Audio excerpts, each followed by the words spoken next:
చాలా అనుమానాలు కించపరిచే విధంగా, స్థాయిని తగ్గించే విధంగా భారత సైన్యాన్ని లేకపోతే మన నేతల్ని తగ్గించే విధంగా మాట్లాడుతున్న పరిస్థితుల్లో కోయిన్సిడెన్సా ఏంటి? నిన్నే ఎందుకు భద్రతా బలగాలు వాళ్ళని మట్టుబెట్టాయి? ఎస్ అండి.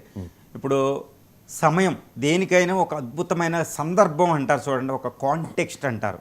ఈ సందర్భం ఏంటి? నిన్న ఆపరేషన్ సింధూర్ మీద డిస్కషన్ జరుగుతున్నాయి. ప్రతిపక్షాలు ఈ నలుగురు పహల్గాం మీద దాడి చేసిన వాళ్ళు నలుగురు ఏమయ్యారు, ఇంతవరకు ఎక్కడ పట్టించుకోవడం లేదు.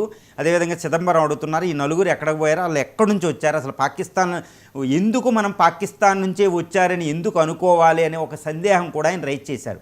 ఇక్కడ నేను చూస్తే ఆపరేషన్ సింధూర్ జరుగుతుంది. రాజ్నాథ్ సింగ్ గారు ఇంకా రిప్లై ఇవ్వబోతున్నారు.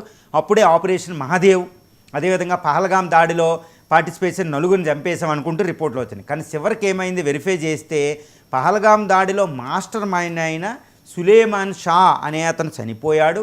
ఇక్కడ చనిపోయిన వాళ్ళు 2 ప్రాణాలతో పట్టుకున్నాం, గాయాలతో. ఓ 3 చనిపోయిన వాళ్ళు కూడా అనుమానాస్పదంగా అందులో ఉండే అవకాశం ఉంది అన్నారు. కానీ ఏంటంటే ఈ పహల్గాం దాడిలో పార్టిసిపేట్ చేసిన ఈ నలుగురు ఈ ఆపరేషన్ మహాదేవ్లో చనిపోలేదు, వేరే వాళ్ళు చనిపోయారు. కాకపోతే దాంతో లింక్ ఉన్న మాస్టర్ మైండ్ సులేమాన్ షా